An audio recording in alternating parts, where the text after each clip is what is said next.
Listen to this if the same old criticism keeps replaying in your head. If you have been hearing the same voice say the same things for years, and you have begun to suspect, quietly, that the voice is using your own words. There is an old story about a wandering ronin who, after 15 years of avoiding it, finally returned to her brother's grave. She brought with her a stack of letters. She brought a small fire. And what she found out, sitting alone in the dusk on that hillside, is something you have probably already begun to suspect about your own voice. Her name is Tsubaki. She is a ronin, with no master to return to and no domain to mourn. She is 30. The fine scar over her left eye is from a fight she does not speak of. Her brother died in the last war when she was 15. She has not been to the grave since the burial. For 15 years she has carried, in the bottom of her travel pack, a small folded stack of letters. They had no address on them. They had never been sent. They were the letters she had written to her brother across the years he had been gone, every time she thought of him and could not bear to think of him. She had stopped opening them long ago. She had not thrown them out. The grave was on a hillside above a small village she no longer recognized. The path was overgrown. The stone marker had been weathered by 15 winters. There was a small clearing of pine needles in front of the stone, and a low stone bench her father had laid down before her father had also died. She sat on the bench. She set the folded stack of letters beside her on the stone. She took flint and a small bowl from her travel pack. She built a small fire, 2 handspans wide, on the bare patch of earth in front of the bench. She fed it pine cones and small dry branches until it took. The light dropped slowly. The hills behind the grave faded to ink. She had thought, for 15 years she had thought, that this would be hard. It was not yet hard. It was very quiet. She picked up the first letter. She did not unfold it. She held it. She put it into the fire. The flame took the corner of the paper, and as the smoke rose, the voice in her head, the voice she had been carrying for 15 years, read what was on the page. You did not write often enough. She took the second letter, did not look at it, put it into the fire. You let him go alone. The third. You were not the sister he needed. The fourth. He died thinking you had forgotten him. She had been hearing these lines for 15 years. They were the wallpaper of her inner life.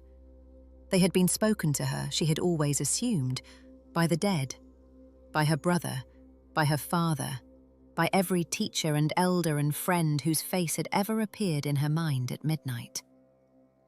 She fed the letters one by one. The voice read 1 line per letter.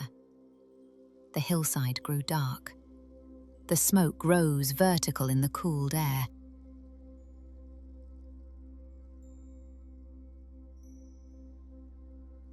There were perhaps a dozen letters in the stack.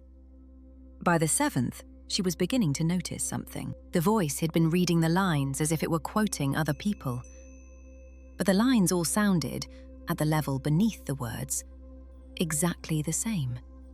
The same cadence, the same shape of judgment, the same restrained, formal, unforgiving bakumatsu sentence shape she had been taught at the dojo at age 8. She paused. She let the last flame finish working on the 7th letter. She took out the 8th. She unfolded it.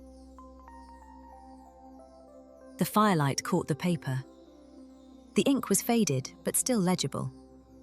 She did not need to read more than the first 3 characters before she knew it. It was her own handwriting. She knew, before she read the line, what the line said. It said, "You did not write often enough." She sat very still. She opened the 9th, her own hand. "You let him go alone." The 10th, her own hand. "You were not the sister he needed." The 11th, her own hand.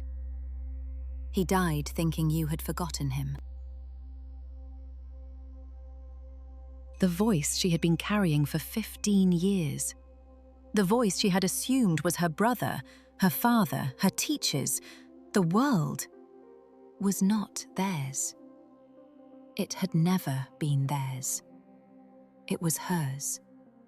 She had been writing it to herself at night, in the dark, year after year, in her own hand, in her own ink, in the locked cadence she had learned at age 8. And then she had stopped opening the letters. And then the voice had begun to speak them aloud to her, as if they had come from somewhere else. She unfolded the 12th letter, the last. It was older than the others, the paper softer. It was a letter she had written at 15, the week after the burial. It was addressed to her brother. It was the only one with his name on it. She did not put this one in the fire. She read it slowly in the firelight. It was a child's letter, long, unguarded. There was no judgment in it anywhere. There was only the missing of him. She had written, at 15, the only thing that needed to be said. Then she had spent 15 years writing, every night, the things that did not need to be said. To no one. About herself. In his name.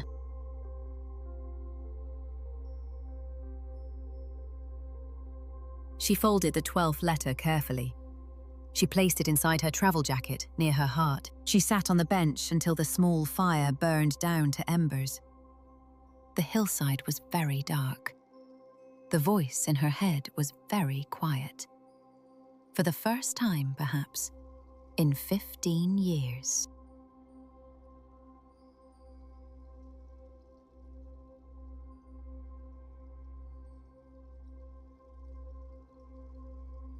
You have been carrying a voice for a long time.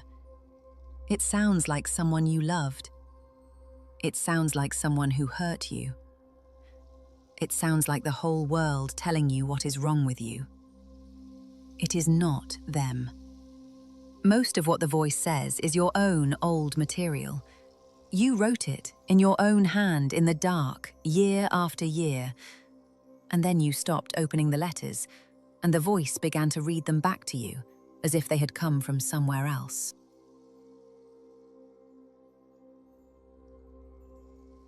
You can stop writing them.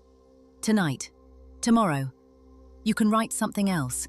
You can send it, your own hand, your own pen. Stop writing.